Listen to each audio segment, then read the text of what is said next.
ಎಲ್ಲರಿಗೂ ನಮಸ್ಕಾರ. Welcome back to my channel. ನಾನು ನಿಮ್ಮ ಪ್ರೀತಿಯ ಭವ್ಯ. ಎಲ್ಲರೂ ಹೇಗಿದ್ದೀರಾ? ಎಲ್ಲರೂ ಚೆನ್ನಾಗಿದ್ದೀರಾ ಅಂತ ಅಂದ್ಕೊಳ್ತಾ ಇದ್ದೀನಿ. ನಾನು ಕೂಡ ತುಂಬಾ ಚೆನ್ನಾಗಿದ್ದೀನಿ.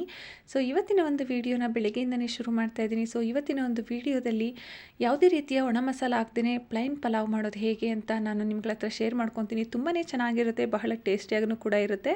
ಸೊ ಬನ್ನಿ ಹಾಗಾದರೆ ಇವತ್ತಿನ ಒಂದು ವಿಡಿಯೋನ ಶುರು ಮಾಡೋಣ. ಯಾರೆಲ್ಲ ನನ್ನ ಈ ಒಂದು ಚಾನಲ್ನ ಸಬ್ಸ್ಕ್ರೈಬ್ ಮಾಡದೆ ನೋಡ್ತಾ ಇದ್ದೀರಾ, ದಯವಿಟ್ಟು ಸಬ್ಸ್ಕ್ರೈಬ್ ಮಾಡ್ಕೊಂಡು ನೋಡಿ. ಹಾಗೆಯೇ ಇಷ್ಟ ಆದರೆ ಒಂದು ಲೈಕ್ ಮಾಡಿ, ಕಮೆಂಟ್ ಮಾಡಿ, ಶೇರ್ ಮಾಡಿ. ವಿಡಿಯೋನ ಎಲ್ಲೂ ಕೂಡ ಸ್ಕಿಪ್ ಮಾಡದೆ ಪೂರ್ತಿಯಾಗಿ ನೋಡಿ ಫ್ರೆಂಡ್ಸ್. ಇವತ್ತು ಮಂಗಳವಾರದ ಒಂದು ವಿಡಿಯೋನ ನಾನು ನಿಮ್ಗಳ ಹತ್ರ ಶೇರ್ ಮಾಡ್ಕೊತಾ ಇದ್ದೀನಿ. ಸೊ ಪ್ರತಿದಿನದ ಹಾಗೆ ಬೆಳಗ್ಗೆ ಬೇಗನೆ ಎದ್ದು ಬಿಸಿನೀರೆಲ್ಲ ಕಾಯಿಸ್ಕೊಂಡು ಕುಡಿದು ಟೀ ಮಾಡ್ಕೊಂಡು ಕುಡಿದು ತಿಂಡಿ ಮಾಡೋದಕ್ಕೆ ಅಂತ ರೆಡಿ ಮಾಡ್ಕೊತಾ ಇದ್ದೀನಿ. ಇನ್ನು ಅಪ್ಪ ಸಾಂಬಾರು ಸೊಪ್ಪು ಸ್ವಲ್ಪ ಜಾಸ್ತಿನೇ ತೊಗೊಂಬಂದಿದ್ರು. ಸೊ ಅದನ್ನೆಲ್ಲ ಸೋಸಿ ಎತ್ತಿಟ್ಕೊಂಡಿದ್ದೆ. ಇನ್ನು ಇವಾಗೆಲ್ಲ ಮಳೆ ಶೀತ ಇರೋ ಕಾರಣ ಕೊಳೆತು ಬಿಡುತ್ತೆ ಅಂತ ಎತ್ತಿ ಒಂದು ಕಾಟನ್ ಬಟ್ಟೆಗೆ ಸುತ್ತಿ ಇಟ್ಕೊತಾ ಇದ್ದೀನಿ. ಈ ರೀತಿ ಮಾಡೋದ್ರಿಂದ ಇನ್ನೂ ಸ್ವಲ್ಪ ದಿನ ಸಾಂಬಾರು ಸೊಪ್ಪನ್ನ ಇಟ್ಕೊಂಡು ಉಪಯೋಗಿಸ್ಬೋದು. ಅಂದರೆ ಒಂದು 2 ರಿಂದ 3 ದಿನ ಇನ್ನೂ ಜಾಸ್ತಿ ಇಟ್ಕೊಬೋದು. ಸೊ ಬಿಸಿನೀರೆಲ್ಲ ಕುಡಿದು ಟೀ ಕುಡಿದು ತಿಂಡಿ ರೆಡಿ ಮಾಡೋಣ ಅನ್ನೋಷ್ಟರೊಳಗಡೆ ನನ್ನ ಮಗಳು ಎದ್ದು ಬಂದ್ಲು. ಗುಡ್ ಮಾರ್ನಿಂಗ್ ಮಗಳೇ. Very good morning. Very good morning ಅಮ್ಮ. ಟಿಫನ್ ಮಾಡೋಣ? ಏನು ತಿಂಡಿ ಮಾಡೋಣ? ಏನು ಟಿಫನ್ ಮಾಡೋಣ? ಪಲಾವ್ ಮಾಡೋಣ? ಓಕೆ. ಹಾಲು ಕುಡಿತೀರಾ ಈಗ? ನೀವೇ ಕುಡಿತೀರಾ? ಯಾಕೆ? ಹಾಲು ಕುಡಿಬೇಕಲ್ವಾ? ಹಾಲು ಕುಡಿದ್ರೇ ನಿಮಗೆ ಶಕ್ತಿ ಬರೋದು. ಈಗ ಸೈಡ್ ಬನ್ನಿ ನೀವು. ನಾವು ಓಕೆ ಓಕೆ ಓಕೆ ಡನ್. ಇದು ಯಾವ ಮೂಟೆ? ಇದು ಯಾವ ಮೂಟೆ? ನಾವಿವಾಗ ಕೆಲಸ ಮಾಡೋ ಟೈಮು, ಯಾವ ಮೂಟೆ ಅಂತ ಹೇಳೋ ಟೈಮಲ್ಲ. ತಿಂಡಿ ಮಾಡ್ತೀನಿ, ಆಮೇಲೆ ಆಟ ಆಡೋಣಂತೆ, ಓಕೆನಾ? ಇದು ಯಾವ ಮೂಟೆ? ಅಕ್ಕಿ ಮೂಟೆ. ಇದು ರಾಗಿ ಮೂಟೆ. ಇದು ಪುರಿ ಮೂಟೆ. ಏ ಓಕೆ, ಇಲ್ಲ ಇದಿಳಿ ಮೇಲೆ ನಾನು ತಿಂಡಿ ಮಾಡ್ತೀನಿ, ಆಮೇಲೆ ಆಟ ಆಡೋಣಂತೆ. ಇವೆಲ್ಲ ನೋಡ್ಬಿಟ್ಟು ಹೌದಾ? ಪಲಾವ್ ಎಲೆ, ಮರಾಠಿ ಮಗು, ಈ ಕಲ್ಲು ಹೂವು, ಇದು ಯಾವುದನ್ನು ಹಾಕ್ತಾನೆ ಪಲಾವ್ ಮಾಡೋದು ಹೇಗೆ ಅಂತ ನಾನು ನಿಮ್ಗಳ ಹತ್ರ ಶೇರ್ ಮಾಡ್ತೀನಿ ಅಂತ ಹೇಳಿದೆ. ಸೊ ಇವಾಗ ಹೇಗೆ ಮಾಡೋದು ಅಂತ ನೋಡ್ಕೊಂಬರೋಣ ಬನ್ನಿ. ನಾನಿಲ್ಲಿ 2 ಈರುಳ್ಳಿನ ತೊಗೊಂಡಿದ್ದೀನಿ. ಹಾಗೆಯೇ 1 ಟೊಮೆಟೊ, ಕರಿಬೇವಿನ ಸೊಪ್ಪು, ಸಾಂಬಾರು ಸೊಪ್ಪು, ಶುಂಠಿ ಮತ್ತು ಬೆಳ್ಳುಳ್ಳಿ ಇದಿಷ್ಟನ್ನು ಮಾತ್ರ ಉಪಯೋಗಿಸ್ಕೊಂಡು ನಾನು ಈ ಪಲಾವ್ನ ಮಾಡ್ತಾಯಿದ್ದೀನಿ.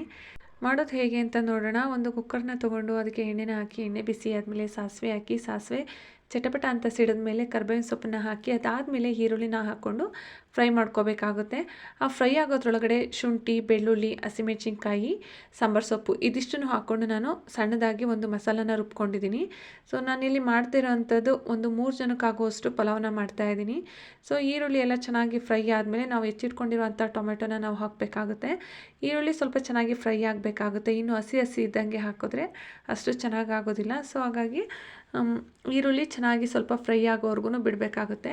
ಈರುಳ್ಳಿ ಚೆನ್ನಾಗಿ ಫ್ರೈ ಆದಮೇಲೆ ನಾವು ಹೆಚ್ಚಿಟ್ಕೊಂಡಿರೋಂಥ ಟೊಮೆಟೊನ ಹಾಕಿ ನಾವು ಟೊಮೆಟೊ ಸಾಫ್ಟ್ ಆಗೋವರೆಗೂ ಫ್ರೈ ಮಾಡ್ಕೋಬೇಕಾಗುತ್ತೆ. ಟೊಮೆಟೊ ಒಂದು 50% ಫ್ರೈ ಆಗಿದೆ ಅನ್ನೋಂಥ ಟೈಮಲ್ಲಿ ನೀವು ಹೆಚ್ಚಿಟ್ಕೊಂಡಿರೋಂಥ ತರಕಾರಿಗಳು, ನೀವು ಯಾವ ತರಕಾರಿ ಹಾಕ್ತೀರಾ ಆ ತರಕಾರಿನ ಹೆಚ್ಚಿಟ್ಕೊಂಡಿರ್ತೀರಲ್ಲ ಅದನ್ನು ಹಾಕ್ಕೊಂಡು ಮತ್ತೆ ಸ್ವಲ್ಪ ಫ್ರೈ ಮಾಡ್ಕೋಬೇಕಾಗುತ್ತೆ. ಆವಾಗ 50% ಫ್ರೈ ಆಗಿರುತ್ತೆ. ತರಕಾರಿ ಹಾಕಿದ್ಮೇಲೆ ಇನ್ನು ಮಿಕ್ಕಿದ್ದು ಫ್ರೈ ಆಗಿಬಿಡುತ್ತೆ. ತರಕಾರಿ ಎಲ್ಲ ಹಾಕಿ ಸ್ವಲ್ಪ ಫ್ರೈ ಮಾಡ್ಕೊಂಡಿದ್ದಾದಮೇಲೆ ನಾವು ರುಬ್ಬಿಟ್ಕೊಂಡಿರೋಂಥ ಮಸಾಲನ ಹಾಕಬೇಕಾಗುತ್ತೆ. ಮಸಾಲ ಹಾಕಿ ಚೆನ್ನಾಗಿ ಅದನ್ನು ಫ್ರೈ ಮಾಡ್ಕೋಬೇಕಾಗುತ್ತೆ. ಸೊ ಮಸಾಲ ಹಾಕಿದ್ಮೇಲೆ ಜಾಸ್ತಿ ನೀರನ್ನ ಹಾಕೋದಕ್ಕೆ ಹೋಗ್ಬಿಡಿ, ಸ್ವಲ್ಪ ನೀರನ್ನ ಹಾಕ್ಕೊಂಡು ಅದನ್ನು ಚೆನ್ನಾಗಿ ಕುದಿಸ್ಕೊಬೇಕಾಗುತ್ತೆ. ತರಕಾರಿ ಇದಕ್ಕೆಲ್ಲ ಖಾರ ಚೆನ್ನಾಗಿ ಹಿಡಿಯುತ್ತೆ ಮತ್ತು ಹಸಿ ವಾಸನೆ ಅನ್ನೋದು ಇರೋದಿಲ್ಲ. ನಾವು ಈ ರೀತಿ ಒಗ್ಗರಣೆಯಲ್ಲಿ ನಾವು ತರಕಾರಿ ಎಲ್ಲ ಹಾಕಿದ ಮೇಲೆ ಮಸಾಲ ಹಾಕಿ ಫ್ರೈ ಮಾಡ್ಕೊಳ್ಳೋದ್ರಿಂದ. ಸೊ ಇದು ಫ್ರೈ ಮಾಡ್ಕೊಂಡಿದ್ದೆಲ್ಲ ಆದಮೇಲೆ ನೀವು ಎಷ್ಟು ರೈಸ್ ಹಾಕ್ತೀರಾ ಅನ್ನೋದನ್ನು ನೋಡಿಕೊಂಡು ಮಾಡ್ಕೋಬೇಕಾಗುತ್ತೆ. ನಾನಿಲ್ಲಿ 1 ಲೋಟದಷ್ಟು ಅಂದರೆ 1 ಪಾವಷ್ಟು ಅಕ್ಕಿನ ಹಾಕಿದ್ದೀನಿ.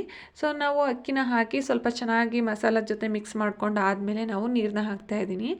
ನಾನಿಲ್ಲಿ 1 ಗ್ಲಾಸಿಗೆ 2 ಗ್ಲಾಸ್ ನೀರನ್ನ ಹಾಕ್ತಾಯಿದ್ದೀನಿ. ಅಕ್ಕಿನ ನೆನೆಸಿ ಮಾಡ್ತಾಯಿದ್ದೀವಿ ಅಂತ ಅಂದರೆ ಒಂದು ಸ್ವಲ್ಪ ಕಡಿಮೆ ಹಾಕಿದ್ರೆ ನಡೆಯುತ್ತೆ. ನಾನಿಲ್ಲಿ ನೆನೆಸಿಲ್ಲ, ಹಾಗೆಯೇ ಮಾಡ್ತಾ ಇರೋವಂಥದ್ದು. ಸೊ ಹಾಗಾಗಿ 2 ಲೋಟ ಫುಲ್ಲಾಗಿ ಹಾಕಿದ್ದೀನಿ.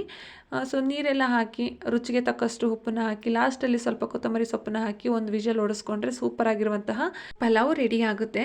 ಸೊ ಅಷ್ಟರೊಳಗಡೆ ನಮ್ಮನೆಯವ್ರು ಎದ್ದು ಬಂದಿದ್ರು. ಸೊ ಟೀ ಇಟ್ಕೊಂಡು ಕುಡಿತಾ ಇದ್ದೀವಿ. ಸೊ ವಿಷಲ್ ಎಲ್ಲ ಆದಮೇಲೆ ನಾನಿಲ್ಲಿ ತೋರಿಸ್ತಾ ಇದ್ದೀನಿ. ನಾನು ಇವತ್ತು ಪಲಾವ್ ಮಾಡಿರೋದು ಮನೆಯಲ್ಲಿ ಬೆಳೆದಿರೋವಂಥ ರೈಸ್ನ ಹಾಕಿ ಪಲಾವ್ ಮಾಡಿರೋದು. ಸ್ವಲ್ಪನೂ ಮೆತ್ತಗೆಲ್ಲ ಆಗಿಲ್ಲ, ತುಂಬ ಚೆನ್ನಾಗಾಗಿದೆ. ಟೇಸ್ಟು ಕೂಡ ತುಂಬಾ ಚೆನ್ನಾಗಿರುತ್ತೆ. ನೋಡಿದ್ರಲ್ಲ ಫ್ರೆಂಡ್ಸ್, ಯಾವುದೇ ರೀತಿ ಇವಾಗ ಪಲಾವ್ ಎಲೆ, ಮರಾಠಿ ಮೊಗ್ಗು, ಸ್ಟಾರು ಇವ್ಯಾವುದೂ ಕೂಡ ಹಾಕ್ತೇನೆ ಪ್ಲೈನಾಗಿ ಪಲಾವ್ನ ಹೇಗೆ ಮಾಡ್ಕೊಳ್ಳೋದು ಅಂತ ನಾನು ನಿಮ್ಗಳ ಹತ್ರ ಶೇರ್ ಮಾಡ್ಕೊಂಡಿದ್ದೀನಿ. ಈ ಒಂದು ರೆಸಿಪಿ ನಿಮಗೆಲ್ಲ ಇಷ್ಟ ಆಗುತ್ತೆ ಅಂತ ಭಾವಿಸ್ತಾ ಇದ್ದೀನಿ. ಇನ್ನು ನಮ್ಮನೆಯವ್ರಿಗೆ ಕೆಲಸಕ್ಕೆ ಟೈಮ್ ಆಗುತ್ತೆ ಅಂತ ತಿಂಡಿ ಹಾಕ್ಕೊಟ್ಟು ಅವ್ರು ತಿಂಡಿ ತಿಂದು ಕೆಲಸಕ್ಕೆ ಹೊರಟರು. ಸೊ ನನ್ನ ಮಗಳಿಗೆ ತಿಂಡಿನ ತಿನ್ನಿಸಿ ನಾನು ಕೂಡ ತಿಂಡಿನ ತಿಂದು ಇವತ್ತು ಅಂಗನವಾಡಿ ಕರ್ಕೊಂಡು ಹೋಗ್ತಾ ಇದ್ದೀನಿ. ಸೊ ಇವತ್ತು ಕೂಡ ಅಲ್ಲಿ ಕೂತ್ಕೊಳ್ಳಿಲ್ಲ, ಬಿಟ್ಟು ಬಂದೆ. ಇನ್ನು ಮಳೆ ಬರೋ ಹಂಗಾಗಿತ್ತು. ಹೊರಗಡೆ ತೊಳೆದೊಣಗಾಕಿರೋ ಬಟ್ಟೆಗಳೆಲ್ಲ ಸ್ವಲ್ಪ ಮೆತ್ತಗೇನೆ ಇತ್ತು. ಬಿಸಿಲು ಇಲ್ಲದೆ ಇರೋದ್ರಿಂದ ಅಲ್ಲಿ ಎಷ್ಟು ದಿನ ಬಿಟ್ಟರು ಅದು ಮೆತ್ತಗೇನೆ ಇರುತ್ತೆ. ಸೊ ಹಾಗಾಗಿ ಮನೆ ಒಳಗಡೆ ತೊಗೊಂಬಂದು ಹಾಕ್ತಾ ಇದ್ದೀನಿ. ಇನ್ನು ಅವಳನ್ನ ಅಂಗನವಾಡಿಗೆ ಬಿಟ್ಟು ಬಂದು ಬೇರೆ ಕೆಲಸಗಳನ್ನೆಲ್ಲ ಮುಗಿಸ್ಕೊಳ್ತಾ ಇದ್ದೀನಿ. ಸೊ ಇನ್ನು ಇವತ್ತು ಸ್ವಲ್ಪ ಮನೆ ಕ್ಲೀನ್ ಮಾಡೋದಿತ್ತು. ಅಂದರೆ ಇವಾಗ ಅಡುಗೆ ಮನೆ ಎಲ್ಲ ಕ್ಲೀನ್ ಮಾಡ್ಕೊಂಡಿದ್ದೆ. ಇನ್ನು ಹೊರಗಡೆ ಅಂದರೆ ನನ್ನ ಮಕ್ಳದ್ದು ಆಟ ಸಾಮಾನು ಇರ್ಬೋದು, ಬುಕ್ಸ್ಗಳಿರ್ಬೋದು, ಬೇರೆ ಥಿಂಗ್ಸ್ಗಳೆಲ್ಲ ಹರಿದಂಗಾಗಿತ್ತು. ಸೊ ಅದನ್ನೆಲ್ಲ ಕ್ಲೀನ್ ಮಾಡೋಣ ಅಂತ ಕ್ಲೀನ್ ಮಾಡ್ಕೊತಾ ಇದ್ದೀನಿ. ಇನ್ನು ಇವತ್ತು ಸ್ವಲ್ಪ ಬೇಗನೆ ಕೆಲಸ ಎಲ್ಲ ಮುಗಿದ್ವು. ನೀರು ಬಿಟ್ಟಿರೋ ದಿನ ಬೇಗ ಕೆಲಸ ಎಲ್ಲ ಮುಗಿದ್ಬಿಡುತ್ತೆ. ಸೊ ನೀರು ಬರುವಾಗಲೇ ಎಲ್ಲ ಕೆಲಸನೂ ಬೇಗ ಬೇಗ ಮಾಡ್ಕೊಂಬಿಡ್ಬೋದು. ಕೆಲಸ ಮಾಡ್ತಾ ಮಾಡ್ತಾ ಟೈಮ್ ಆಗಿದೆ ಗೊತ್ತಾಗಲಿಲ್ಲ. ಇವತ್ತು ಅಂಗನವಾಡಿಗೆ ನನ್ನ ಮಗಳನ್ನ ಸ್ವಲ್ಪ ಲೇಟಾಗೇ ಕರ್ಕೊಂಡು ಹೋಗ್ತಾ ಇದ್ದೀನಿ. ಸೊ ಅವಳನ್ನ ಬಿಟ್ಟು ಬಂದು ಇನ್ನು ಮಿಕ್ಕಿದ ಕೆಲಸಗಳು ಅಂದರೆ ಮನೆ ಒಳಗಡೆ ಕೆಲಸಗಳನ್ನೆಲ್ಲ ಮುಗಿಸ್ಕೊತಾ ಇದ್ದೀನಿ. ಬಟ್ಟೆ ಜೋಡಿಸೋದಿರ್ಬೋದು, ಪಾತ್ರೆ ಜೋಡಿಸ್ಕೊಳ್ಳೋದಿರ್ಬೋದು, ಬೇರೆ ಕೆಲಸ ಎಲ್ಲನೂ ಮುಗಿಸ್ಕೊಂಡು ಮಧ್ಯಾಹ್ನ ಊಟಕ್ಕೆ ರೈಸು ಮತ್ತು ಸಾಂಬಾರನ್ನ ಮಾಡಿಟ್ಟು ನನ್ನ ಮಗಳನ್ನ ಕರ್ಕೊಂಬರೋದಕ್ಕೆ ಅಂತ ಹೋಗ್ತಾ ಇದ್ದೀನಿ.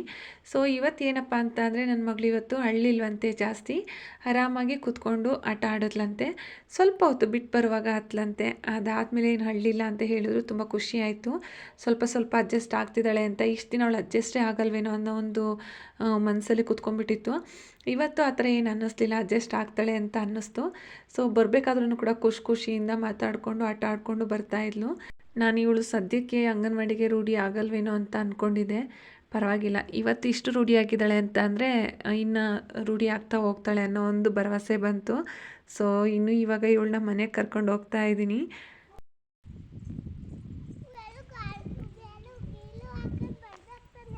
ಏನಂದ್ರಿ ಮಗಳ?